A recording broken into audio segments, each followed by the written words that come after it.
Olá pessoas, aqui é Mari, sejam bem-vindas e bem-vindos ao meu canal. E hoje eu estou aqui para terminar a leitura para vocês do livro A Criação do Patriarcado, de Gerda Lerner. E aí, o capítulo que vou ler hoje é do mesmo nome, né? É o capítulo 11, tá aqui, ó, A Criação do Patriarcado. É o fim do livro. Então vamos lá, escuta. O patriarcado é uma criação histórica, formada por homens e mulheres, em um processo que levou quase 2.500 anos até ser concluído. A princípio, o patriarcado apareceu como Estado arcaico.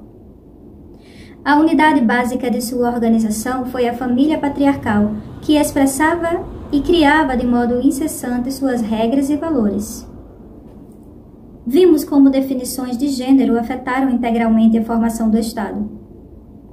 Faremos agora uma breve revisão de modo como o gênero foi criado, definido e estabelecido. Os papéis e o comportamento considerados apropriados aos sexos eram expressos em valores, costumes, leis e papéis sociais. Também, e de forma mais significativa, eram manifestados em metáforas primordiais, as quais se tornaram parte da construção social e do sistema explicativo. A sexualidade das mulheres, consistindo de suas capacidades e seus serviços reprodutivos e sexuais, foi modificada ainda antes da criação da civilização ocidental. O desenvolvimento da agricultura no período neolítico fomentou a troca de mulheres intertribal, não apenas como um meio de evitar os incessantes conflitos travados pelas alianças de consolidação do casamento, mas também porque as sociedades com mais mulheres poderiam produzir mais filhos. Ao contrário das necessidades econômicas das sociedades de caçadores-coletores, agricultores poderiam usar o trabalho de crianças para aumentar a produção e acumular os excedentes. Homens, como grupo, tinham direito sobre as mulheres que as mulheres, como grupo, tinham sobre os homens. As próprias mulheres tornaram-se um recurso adquirido por homens, tanto quanto as terras adquiridas por eles. Mulheres eram trocadas ou compradas em casamentos para benefícios de suas famílias. Depois, elas foram dominadas ou compradas para a escravidão. Quando seus serviços sexuais eram parte de sua mão de obra e seus filhos eram propriedades de seus senhores. Em toda a sociedade conhecida, as mulheres das tribos conquistadas eram escravizadas primeiro, enquanto os homens eram mortos. Somente depois que os homens aprenderam como escravizar as mulheres dos grupos que podiam ser definidos como estranhos, é que eles aprenderam a escravizar os homens desses grupos e, em seguida, grupos subordinados de suas próprias sociedades.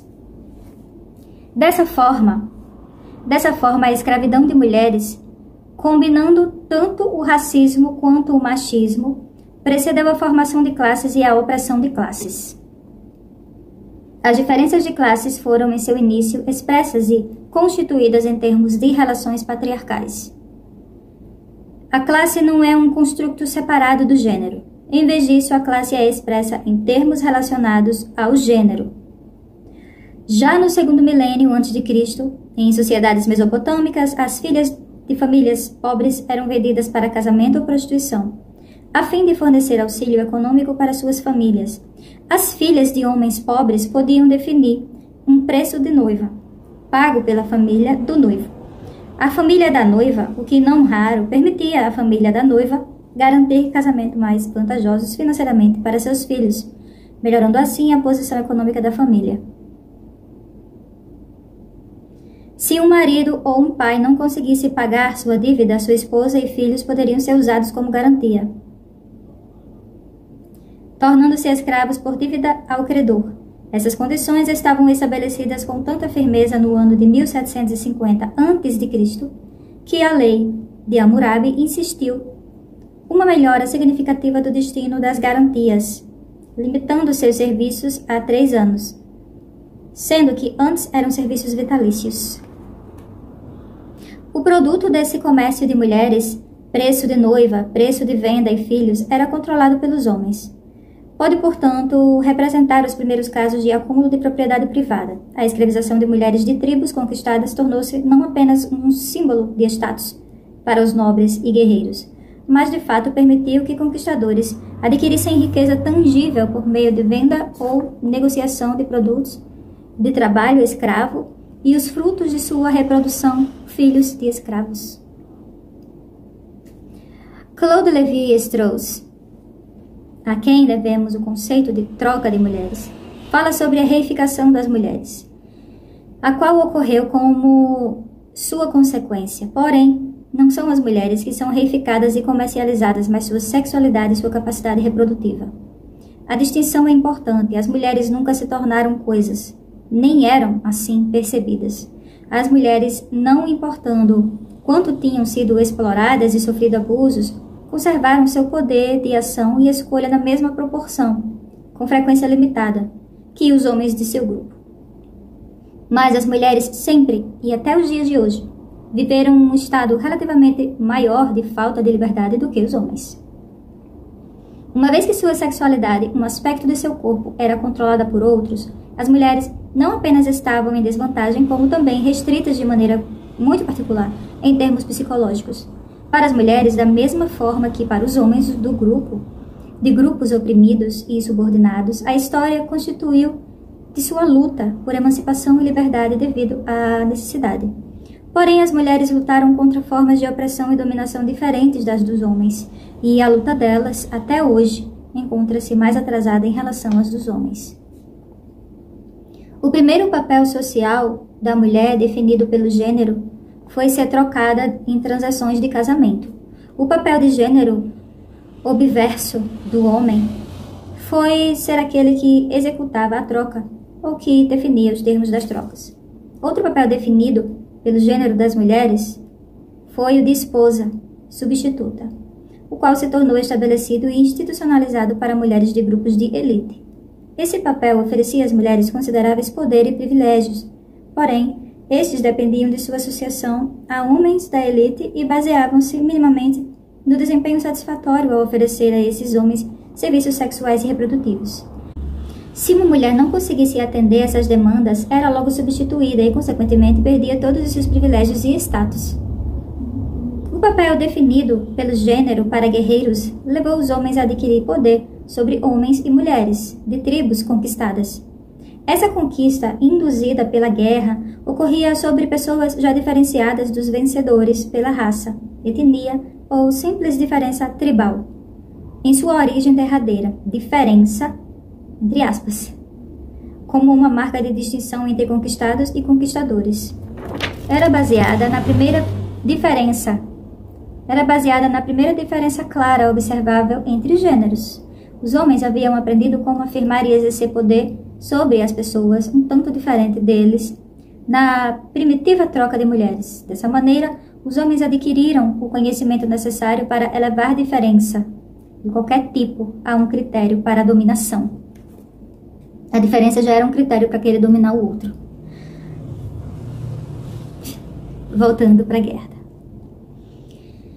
Desde sua concepção na escravidão, a dominância de classe tornou formas distintas para homens e mulheres escravizados. Os homens eram primeiros explorados como trabalhadores, as mulheres eram sempre exploradas como trabalhadoras, fornecedoras de serviços sexuais e reprodutoras.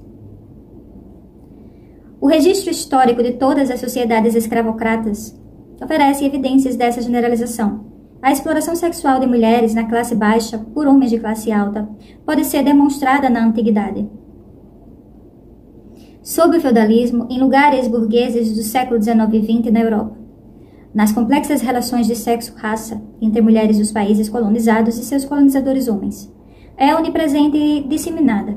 Para as mulheres, a exploração sexual é a própria marca da exploração de classe. Em qualquer momento específico da história, cada classe é constituída de duas classes distintas, homens e mulheres. A posição de classe das mulheres se tornou consolidada e estabelecida por meio de suas relações sexuais. Esta sempre foi expressa em graus de falta de liberdade, em um espectro que variava da mulher escrava, cujas funções sexuais e reprodutivas foram comercializadas, assim como ela mesma, até a escrava concubina, cujo desempenho sexual poderia elevar seu próprio status, ou de seus filhos, depois para a esposa livre, cujos serviços sexuais e reprodutivos oferecidos a um homem das classes elevadas lhe dava direito à propriedade e direitos legais. Enquanto cada um desses grupos tinha obrigações e privilégios consideravelmente distintos em relação à propriedade, leis e recursos econômicos, compartilhavam a falta de liberdade de serem sexual e reprodutivamente controlada por homens. Podemos expressar melhor a complexidade dos vários níveis de dependência e liberdade das mulheres, comparando cada mulher com seu irmão e considerando como a vida e as oportunidades de uma irmã e seu irmão eram distintas. Para os homens, a classe foi e é, em suas relações com os meios de produção. Aqueles que detinham os meios de produção podiam dominar aqueles que não detinham. Os donos dos meios de produção também adquiriam a mercadoria de serviços sexuais femininos, tanto de mulheres da própria classe quanto de mulheres de classes subordinadas. Na antiga Mesopotâmia, na antiguidade clássica e em sociedades escravocratas, os homens dominantes também adquiriam como propriedade o produto da função reprodutiva de mulheres subordinadas, os filhos, que seriam usados como trabalhadores, negociados para casamento ou vendidos como escravos, conforme o caso. Para as mulheres, a classe é medida por meio de seus vínculos sexuais com o homem, e através do homem que as mulheres recebem e perdem acesso aos meios de produção e recursos. É por meio de seu comportamento sexual que ganham acesso à classe. Mulheres respeitáveis ganham acesso à classe. Mulheres respeitáveis, entre aspas, tá, gente? Ganham acesso à classe por meio de pais e maridos. Mas quebrar as regras sexuais pode rebaixá-las de classe. A definição sexual de desvio, entre aspas, marca uma mulher como não respeitável, o que de fato confere a ela o mais baixo status social possível.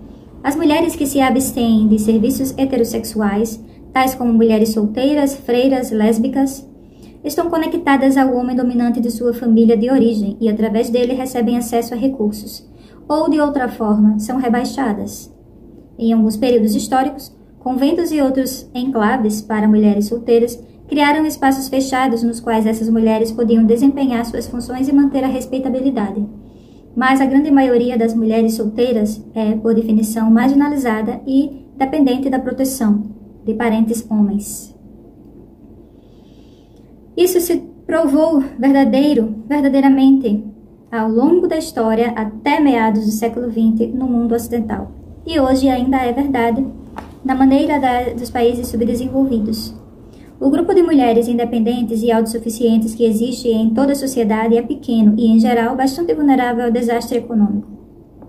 A opressão e a exploração econômicas baseiam-se tanto na transformação da sexualidade feminina em mercadoria, quanto na apropriação pelos homens da força de trabalho das mulheres e de seu poder reprodutivo, como aquisição econômica direta de recursos de pessoas. O Estado arcaico no Antigo Oriente Próximo emergiu no segundo milênio a.C., a partir das raízes idênticas da dominância sexual dos homens sobre as mulheres e da exploração de alguns homens por outros homens. Desde sua formação, o Estado arcaico foi organizado de modo que a dependência dos homens chefes de família do rei ou da burocracia do Estado fosse compensada por sua dominância sobre a própria família. Os chefes da família distribuíam os recursos da sociedade às suas famílias de maneira como o Estado distribui os recursos da sociedade a eles. O controle dos chefes de família sobre os familiares e os filhos menores de idade era tão importante para a existência do Estado quanto o controle do rei sobre seus soldados.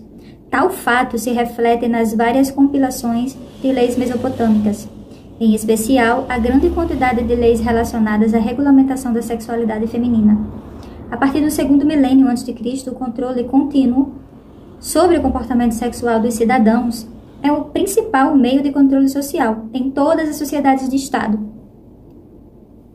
Da mesma maneira, a hierarquia de classe é sempre reconstituída na família por meio da dominação sexual.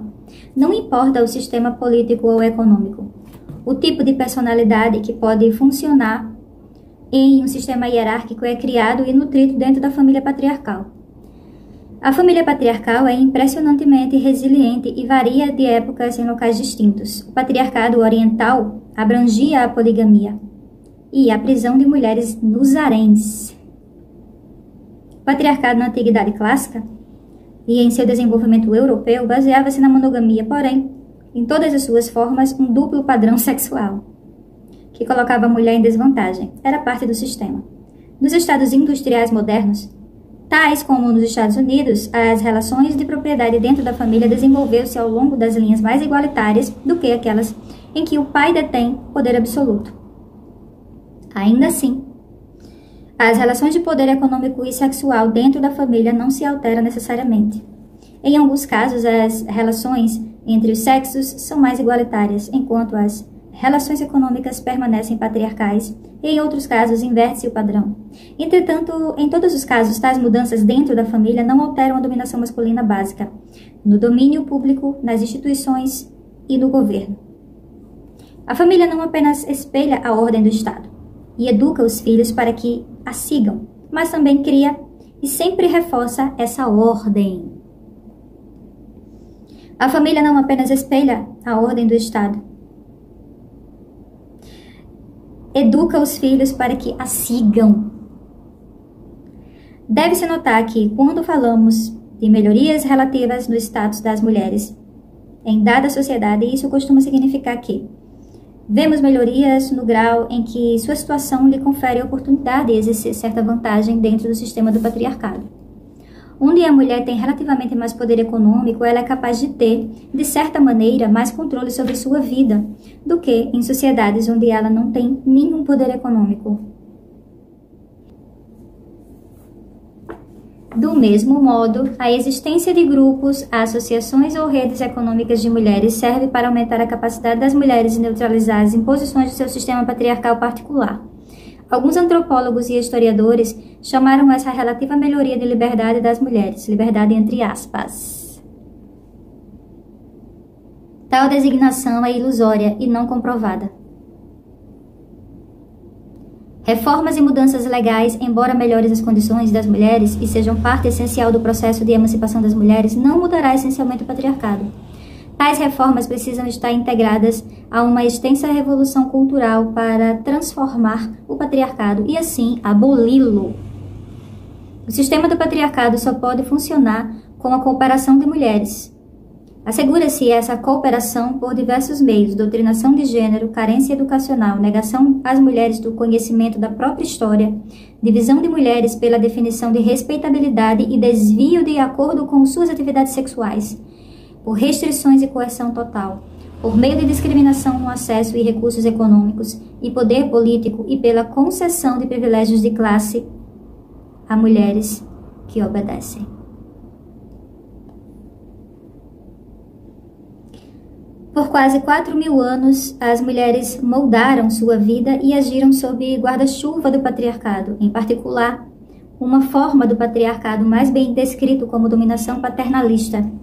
Essa expressão fala da relação de um grupo dominante considerado superior com um grupo subordinado, considerado inferior, em que a dominação é mitigada por obrigações mútuas e direitos recíprocos.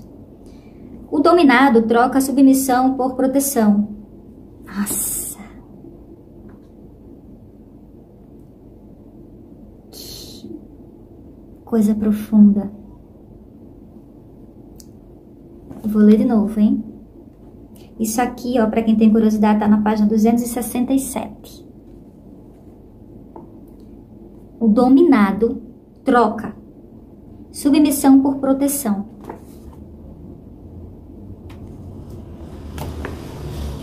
Trabalho não remunerado por manutenção. Na família patriarcal, as responsabilidades e obrigações não são distribuídas de modo semelhante entre aqueles a serem protegidos. A subordinação dos meninos à dominação do pai é temporária. Dura até que eles mesmos se tornem responsáveis por suas casas. A subordinação das meninas e das esposas dura a vida inteira.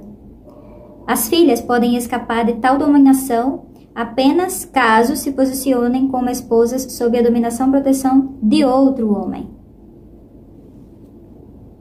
A base do paternalismo é um contrato de troca não escrito, sustento econômico e proteção oferecidos pelo homem, pela subordinação em todos os campos, serviço sexual e trabalho doméstico não remunerado oferecido pela mulher. Ainda assim, a relação não raro continua de fato e pela lei, mesmo quando o parceiro não cumpre com suas obrigações. Era uma escolha racional para as mulheres sob condições de falta de poder público e dependência econômica. Escolher protetores fortes para si mesmas e seus filhos. As mudanças sempre compartilharam os privilégios de classe dos homens de sua classe desde que se manifestassem sob a proteção de um homem. Para as mulheres, exceto as da classe baixa, o acordo recíproco ocorria da seguinte maneira: a troca de subordinação sexual, econômica, política e intelectual aos homens. Você poderá compartilhar o poder dos homens de sua classe para explorar homens e mulheres de classes inferiores. O poder dos homens. Tá? Na sociedade de classes, é difícil para as pessoas que têm algum poder, ainda que limitado e circunscrito, enxergarem a si mesmas também como desfavorecidas e subordinadas. Os privilégios de raça e de classe servem para destruir a capacidade das mulheres de se enxergarem como parte de um grupo conexo, o que de fato não são. Uma vez que mulheres de todos os grupos oprimidos existem em todas as camadas da sociedade, a formação de uma consciência do grupo de mulheres deve ocorrer ao longo de diferentes linhas. Essa é a razão pela qual formulações teóricas apropriadas e outros grupos de oprimidos são tão inadequadas ao explicar e conceituar a subordinação das mulheres. Há milênios as mulheres participam do processo da própria subordinação, por serem psicologicamente moldadas de modo a internalizar a ideia da própria inferioridade. A falta da consciência da própria história de luta e conquista é uma das principais formas de manter as mulheres subordinadas. A conexão das mulheres a estruturas familiares tornou muito problemático qualquer tipo de desenvolvimento da solidariedade feminina e coesão grupal. Cada mulher individual foi ligada a seu parente homem em sua família de origem por laços que implicavam obrigações específicas.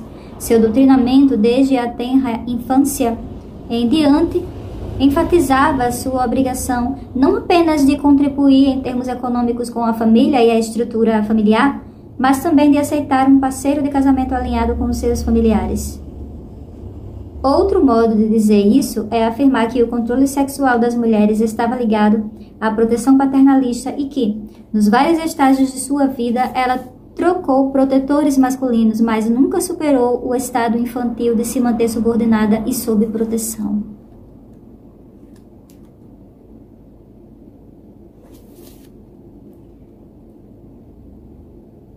É difícil. Outras classes e grupos oprimidos foram impelidos da direção à consciência de grupo pelas mesmas condições de seu status de subordinados. A escravo ou a escrava podia traçar com clareza uma linha entre os interesses e laços com a própria família e sua própria ligação de subserviência e proteção com seu senhor. De fato, a proteção por pais de escravos de suas próprias famílias contra o senhor era uma das causas mais importantes da resistência escrava. Mulheres livres, por outro lado, aprendiam cedo que seus parentes as expulsariam se elas se rebelassem contra a dominância. Em sociedades tradicionais e camponesas, há muitos exemplos registrados de familiares mulheres que toleravam e até participavam de castigos, torturas e mesmo morte de garotas que praticassem alguma transgressão contra a honra da família. Em tempos bíblicos, toda a comunidade se reunia para apedrejar a adúltera até a morte. Práticas semelhantes prevaleceram na Sicília, Grécia, Albânia, ao longo do século XX. Pais e maridos de Bangladesh expulsavam suas filhas e esposas que haviam sido estupradas por soldados invasores, acusando-as de prostituição.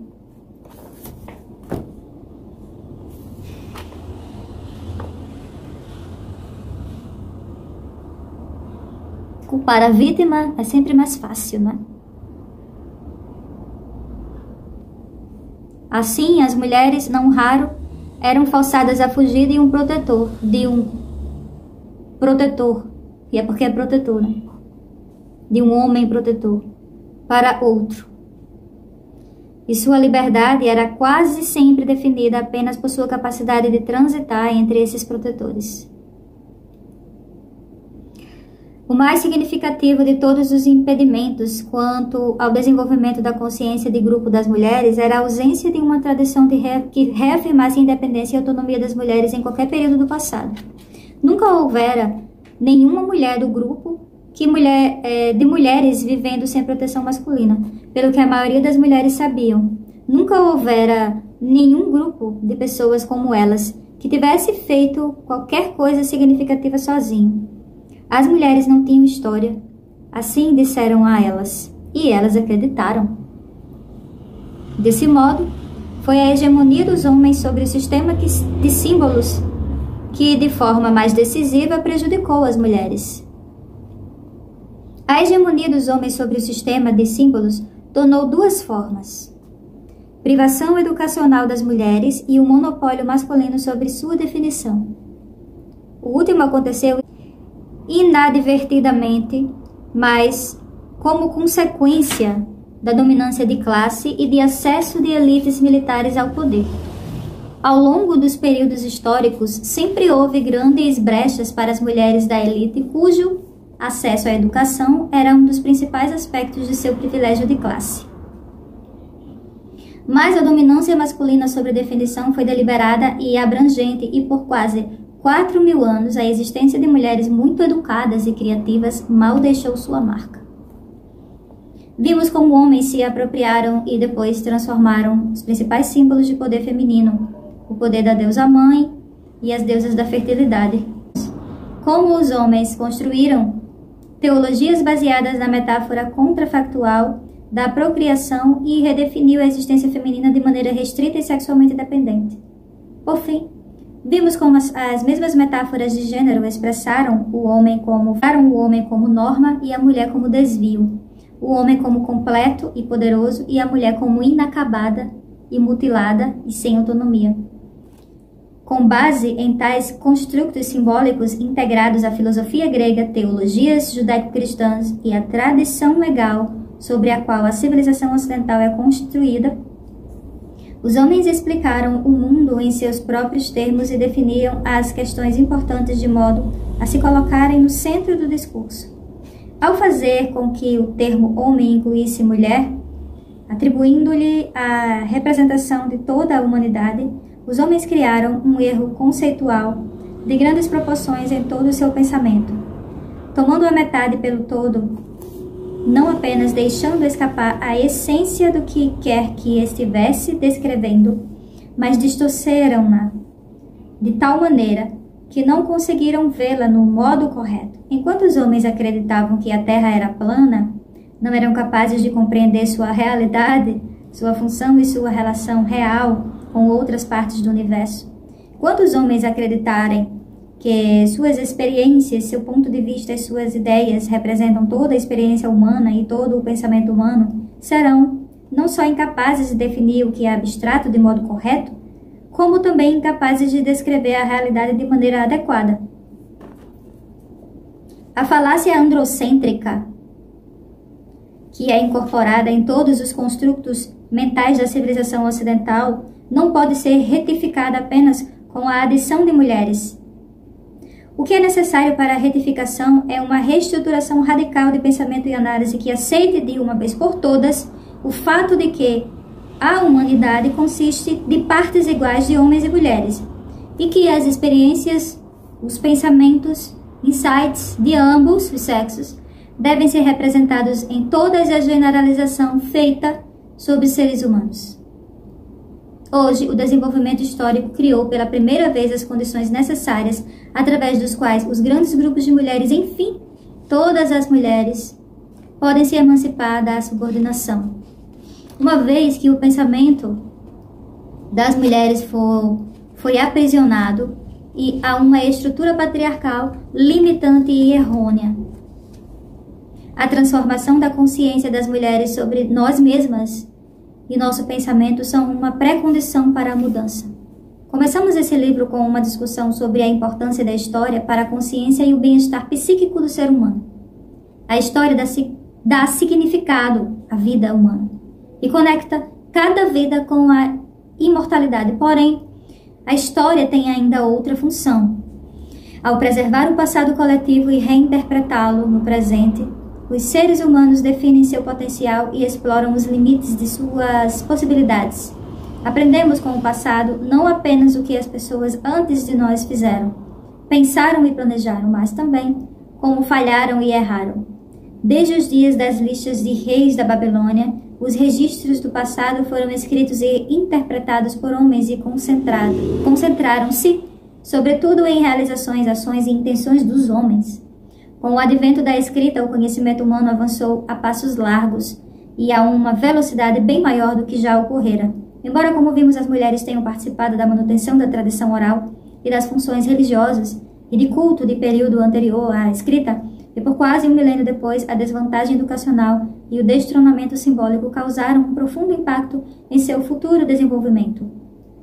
A lacuna entre a experiência de quem podia, no caso, o homem de classe baixa, participar da criação do sistema de símbolos e quem meramente atuava, mas não interpretava, tornou-se cada vez maior. Em sua brilhante obra, O Segundo Sexo, Simone de Beauvoir concentrou-se no produto final histórico desse desenvolvimento. Ela descreveu o homem como autônomo e transcendente, a mulher como imanente.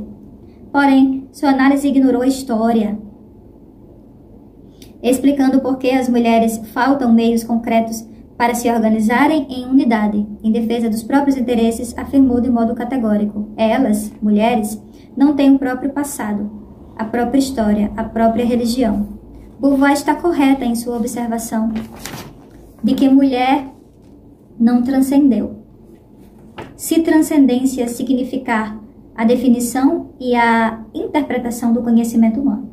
Mas ela estava errada em pensar que, em consequência, a mulher não tivera uma história. 2 décadas estudando a história das mulheres refutando essa falácia, revelando uma lista interminável de fontes de desvelamento e interpretando a história oculta das mulheres. Esse processo de criação da história das mulheres ainda está em andamento e precisará continuar por muito tempo. Estamos apenas começando a entender suas implicações. O mito de que as mulheres estão à margem da criação da história e da civilização afetou de forma profunda a psicologia das mulheres e homens. Deu ao homem uma visão distorcida e essencialmente errônea do seu lugar na sociedade humana e no universo. Para as mulheres, conforme demonstrado no caso de Simone de Beauvoir, sem dúvida uma das mulheres mais cultas de sua geração, a história pareceu durante milênios oferecer apenas lições negativas e nenhum precedente para exemplos significativos de ação, heroísmo ou libertação. O mais difícil de tudo foi a aparente ausência de uma tradição que reafirmasse a independência e a autonomia das mulheres. Parecia nunca ter existido nenhuma mulher ou grupo de mulheres que viveu sem a proteção masculina. É significativo que todos os exemplos contrários, consideráveis, se manifestassem por meio de mitos e fábulas, amazonas, matadoras de dragão, mulheres com poderes mágicos. Mas na vida real as mulheres não tinham história. Assim aprenderam e assim acreditaram.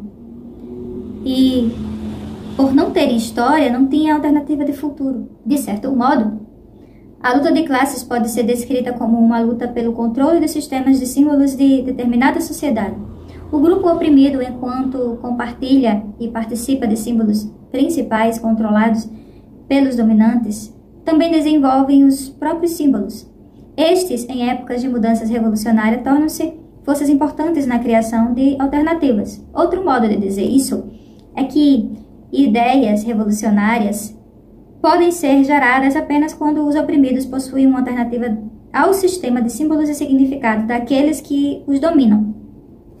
Assim, escravos que viviam em um ambiente controlado por seus senhores e que estavam fisicamente sujeitos ao controle total deles, podiam manter sua humanidade e, por vezes, definir limites para seu poder agarrando-se à própria cultura. Tal cultura consistia de memórias coletivas, que eram mantidas vivas de modo cuidadoso de um estado anterior de liberdade e alternativas de rituais, símbolos e crenças dos senhores. O que foi decisivo para o indivíduo foi a capacidade de ele, ou ela, se identificar com um estado diferente de escravidão ou subordinação. Assim, todos os homens, fossem escravizados ou econômica ou racialmente oprimidos, podiam ainda se identificar com outros homens, como eles se representassem o domínio sobre o sistema de símbolos. Não importando quanto fossem aviltados como escravo ou camponês, era semelhante ao Senhor em sua relação com Deus. Esse não era o caso das mulheres. Até o momento da Reforma Protestante, a maioria das mulheres não podiam confirmar nem fortalecer sua humanidade por referência a outras mulheres em posições de autoridade intelectual ou liderança religiosa. As poucas mulheres da nobreza e místicas excepcionais, em grande parte freiras no claustro, eram, pela própria raridade, modelos improváveis para a mulher comum. Onde não existe precedente, não se pode imaginar alternativa às condições existentes. Vou ler de novo. Onde não existe precedente, não se pode imaginar alternativas em condições existentes. É essa característica da hegemonia masculina que é a mais prejudicial às mulheres e lhes garante o status de subordinadas há milênios. A negação às mulheres de sua história reforçou a aceitação da ideologia do patriarcado e enfraqueceu a noção de valor próprio da mulher individualmente. A versão masculina da história legitima como a verdade universal.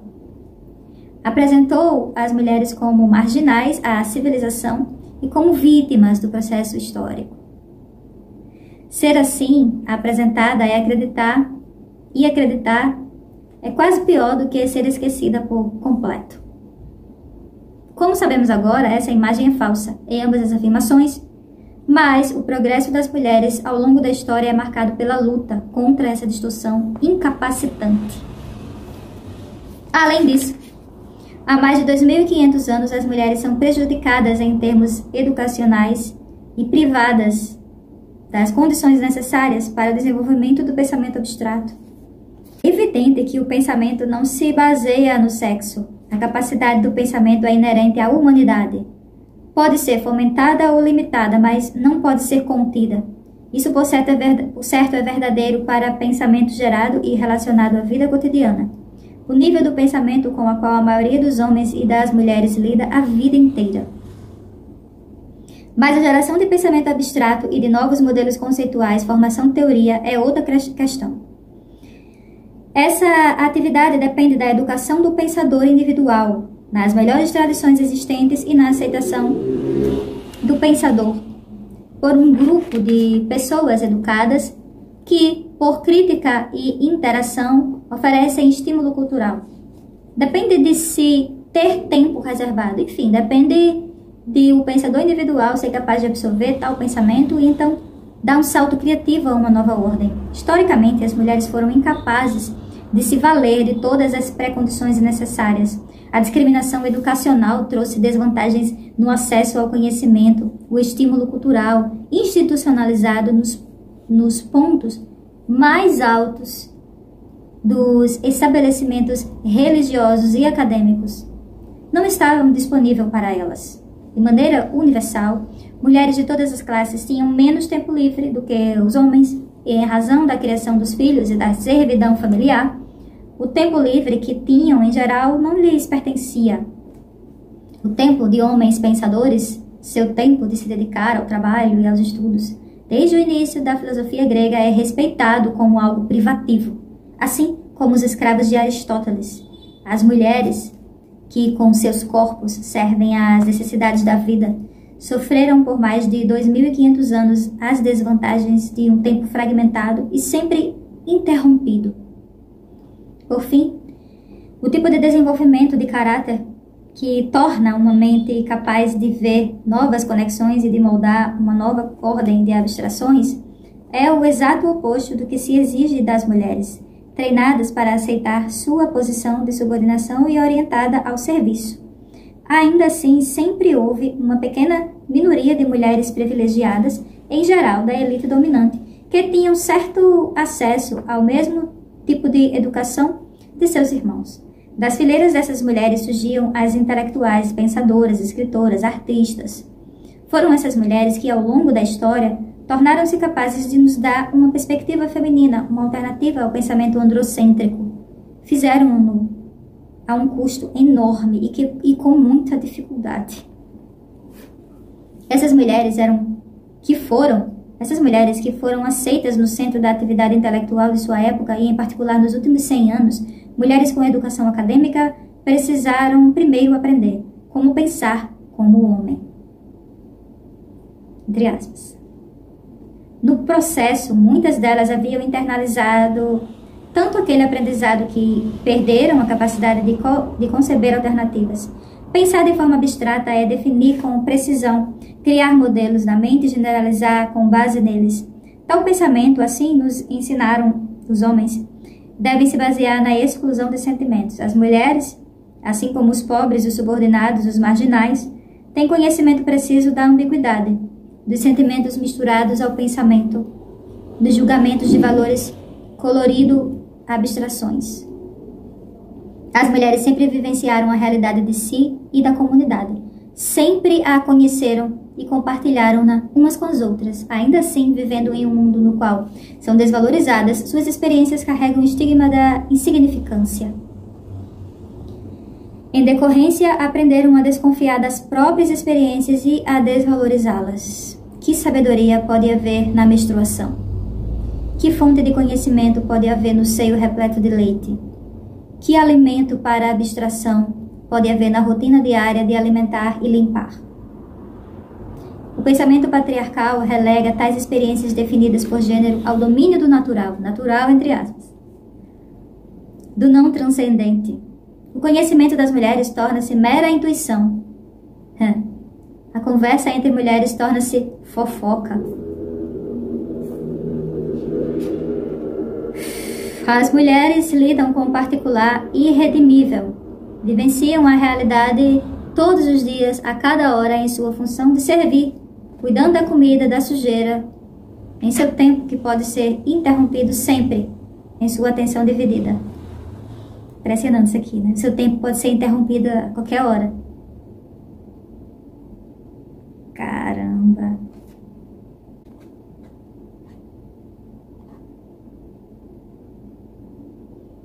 Um minuto de silêncio. Brincadeira. Em sua atenção dividida. Seu tempo pode ser interrompido, sua atenção dividida. Não tem problema nenhum, né? Pode alguém generalizar enquanto a vida particular clama por ela a todo momento? Ele que faz símbolos e explica o mundo, e ela que cuida de suas necessidades de corpo e mente e dos filhos. A disparidade entre ambos é enorme. Historicamente, mulheres pensadoras tiveram de escolher entre vivenciar uma vida de mulher com suas alegrias, seu cotidiano e imediatismo, e uma vida de homem para que pudessem pensar. A escolha para gerações de mulheres cultas é cruel e custosa. Outras escolheram por vontade própria uma existência fora do sistema do sexo-gênero, vivendo sozinhas ou com outras mulheres. Alguns dos avanços mais significativos do pensamento das mulheres nos foram dados por essas mulheres cuja luta pessoal por um modo de vida alternativo permeou seus pensamentos. Mas essas mulheres, durante a maioria de seu tempo histórico, foram forçadas a viver à margem da sociedade, foram consideradas desviantes e, como tais, tiveram dificuldades de generalizar com base na própria experiência em relação aos outros e de receber influência e aprovação. Por que as mulheres não construíram um sistema? Porque não se pode pensar de maneira universal quando se está excluída do genérico. O custo social de se excluir as mulheres da empreitada humana de construção do pensamento abstrato nunca foi calculado. Podemos começar a compreender o custo disso para as mulheres pensadoras quando nomeamos com precisão o que foi feito conosco e descrevemos, não importando quão doloroso for as formas da participação nossa empreitada. Estamos há tempos que o estupro é uma forma de nos aterrorizar e nos manter subjugadas. Agora também sabemos que participamos, ainda que contra nossa vontade, do estupro da nossa mente. Mulheres criativas, escritoras e artistas lutaram de maneira semelhante contra a realidade distorcida. Um cânone literário recebido pela Bíblia, definido. Um cânone literário definido pela Bíblia, os clássicos gregos e Milton, em sua consagrada obra O Paraíso Perdido, necessariamente enterrariam a importância e o significado da obra literária das mulheres, como os historiadores enterraram as atividades delas. O esforço para ressuscitar esse significado e reavaliar a obra literária e artística de mulheres é recente. A crítica e a poética literárias feministas nos apresentam uma interpretação da literatura de mulheres, que encontra uma visão de mundo oculta e deliberadamente inclinada, mais poderosa. Por meio de reinterpretações das críticas literárias feministas, estamos descobrindo entre as mulheres escritoras do século XVIII e XIX uma linguagem feminina de metáforas, símbolos e mitos. Seus temas são com frequência bastante subversivos da tradição masculina. Apresentam crítica de interpretação bíblica da queda de Adão, rejeição da dicotomia deusa-bruxa, projeção de medo ou do eu dividido. O aspecto poderoso da criatividade da mulher se torna simbolizado nas heroínas dotadas de poderes mágicos, de bondade, ou em mulheres fortes que são banidas a porões ou para que vivam como a louca do sótão. Outras escrevem a metáfora elevando o espaço doméstico confinado, fazendo com que ele sirva simbolicamente como o mundo.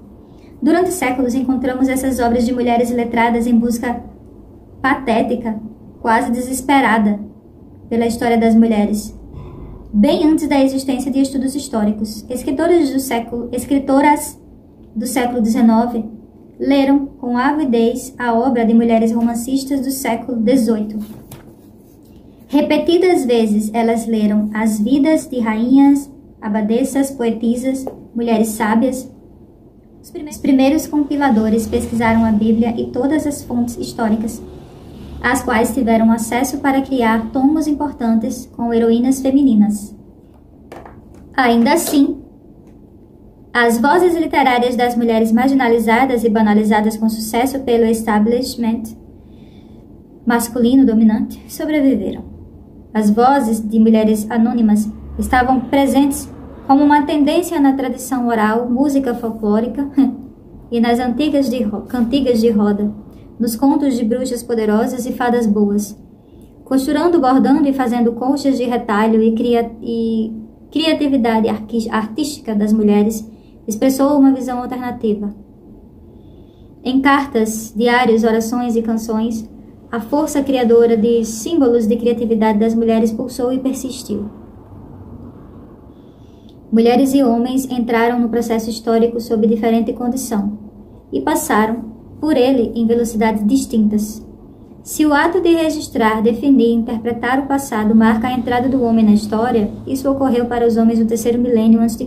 Para as mulheres, e ainda assim apenas para algumas, com notáveis exceções, ocorreu no século XIX.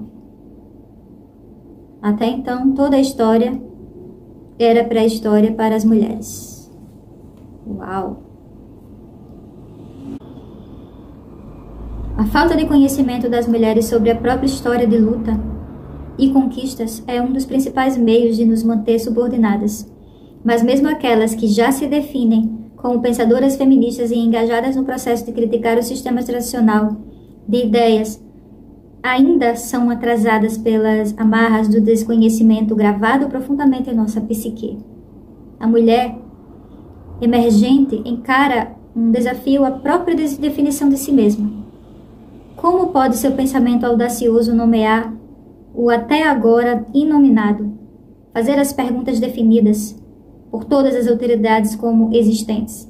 Como pode tal pensamento coexistir com sua vida de mulher?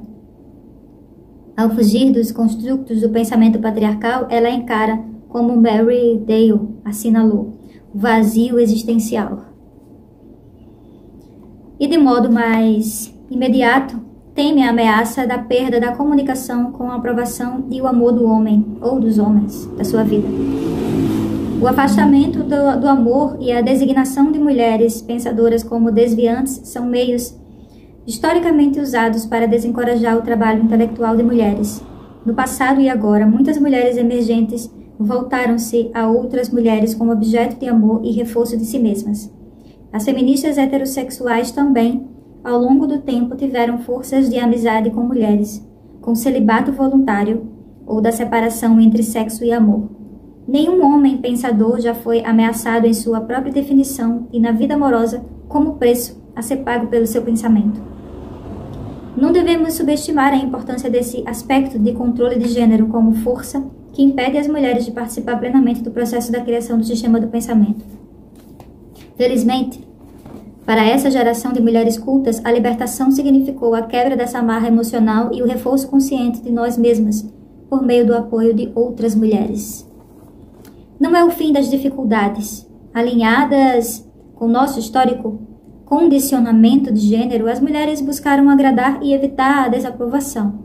Essa é uma preparação insuficiente para dar um salto no desconhecido exigido daqueles que concebem novos sistemas. Além disso, cada mulher emergente foi educada no pensamento patriarcal. Cada uma de nós guarda pelo menos um grande homem no pensamento.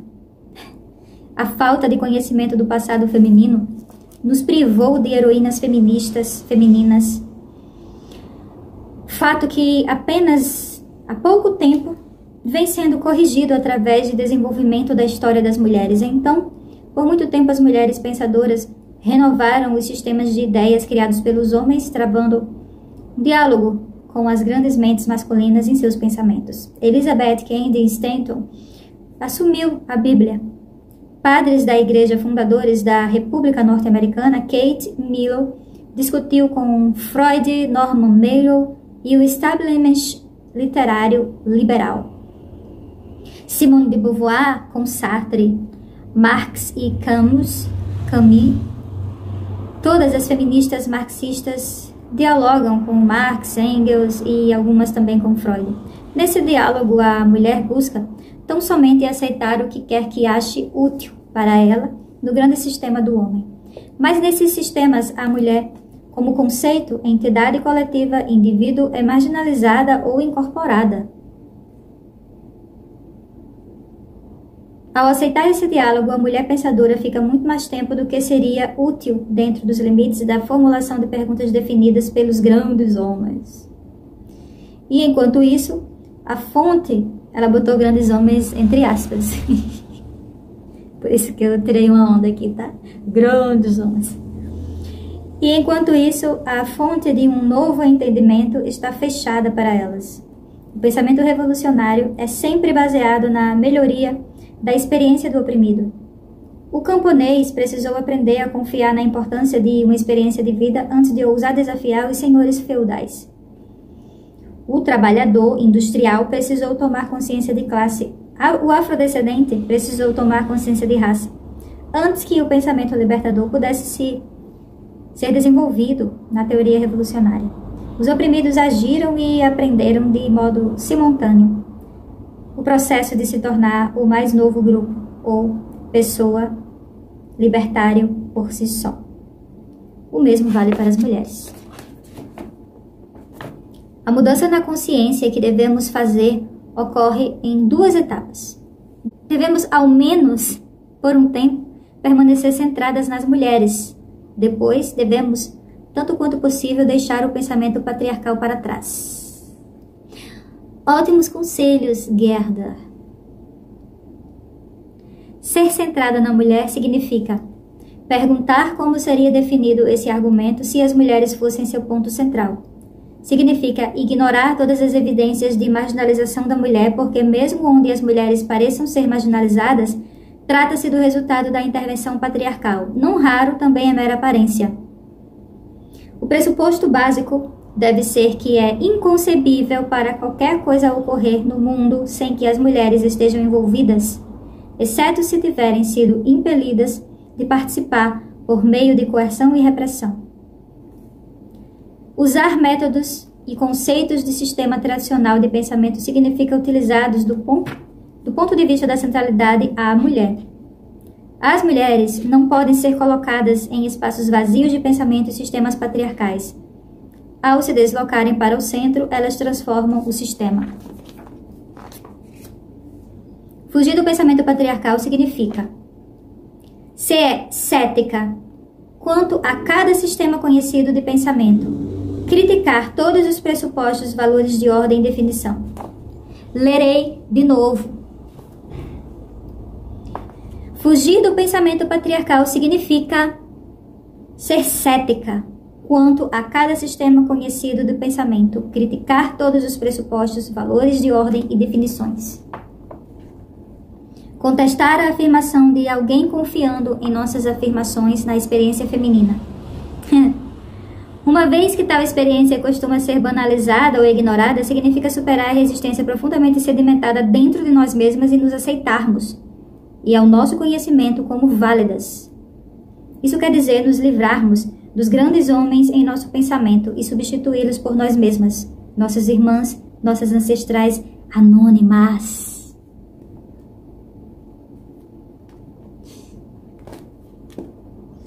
Sermos críticas quanto ao próprio pensamento, que é, afinal, um pensamento moldado na tradição patriarcal.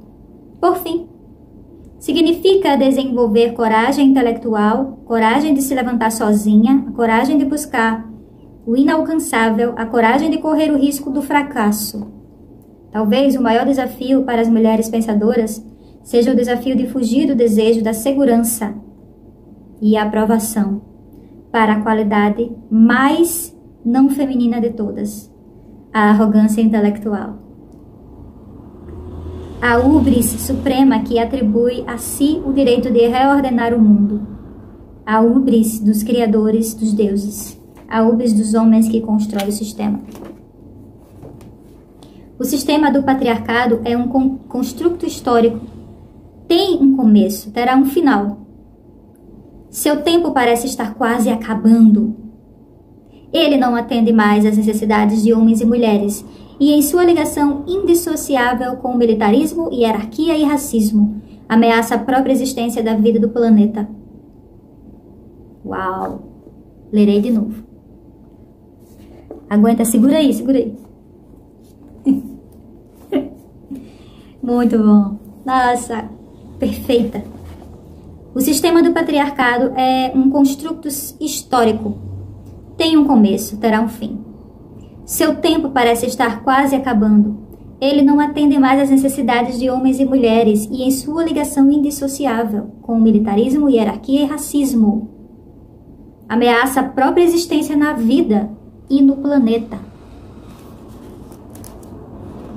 O que virá depois? Que tipo de estrutura será a base para formas alternativas da organização social? Ainda não sabemos. Vivemos em uma era de transformação sem precedentes. Estamos no processo de formação, mas já sabemos que a mente da mulher, enfim liberta após tantos milênios, também poderá oferecer visão, ordem e soluções. As mulheres, por fim, estão exigindo, como fizeram os homens do Renascimento, o direito de explicar, o direito de definir. As mulheres, pensando elas mesmas, além do patriarcado, somam insights transformadores ao processo de redefinição. Enquanto homens e mulheres considerarem natural, entre aspas, natural, a subordinação de metade da raça humana à outra metade, será impossível conceber uma sociedade na qual as diferenças não signifiquem dominância ou subordinação. A crítica feminista do edifício patriarcal de conhecimento apresenta o fundamento para uma análise correta da realidade, uma análise que, no mínimo, consegue distinguir o todo de uma parte. A história das mulheres, ferramenta inicial ao se criar a consciência feminista das mulheres, oferece toda a experiência em comparação com a qual novas teorias podem ser testadas e sobre a qual mulheres de visão podem se posicionar. Uma visão de mundo feminista permitirá que mulheres e homens libertem a mente do pensamento patriarcal. Vou ler de novo, tá acabando.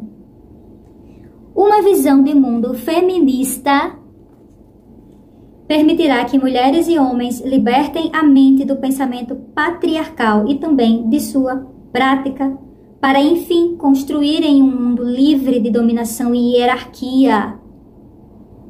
Livre de dominação e hierarquia. Um mundo que seja verdadeiramente humano. Gente, esse livro é viciante, é apaixonante. Enfim, ó, acabei de ler para vocês O Patriarcado, de Gerda Lerner.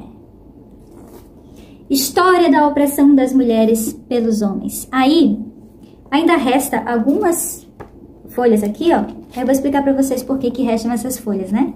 Porque aqui você vai ter todas as ilustrações, né, das citações que ela faz, de artefatos que foram encontrados, lembra? Aquelas imagens, né?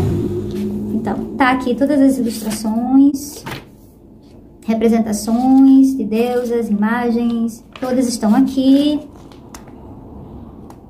certo? Então é isso, tem essas fotos, essas imagens, tá?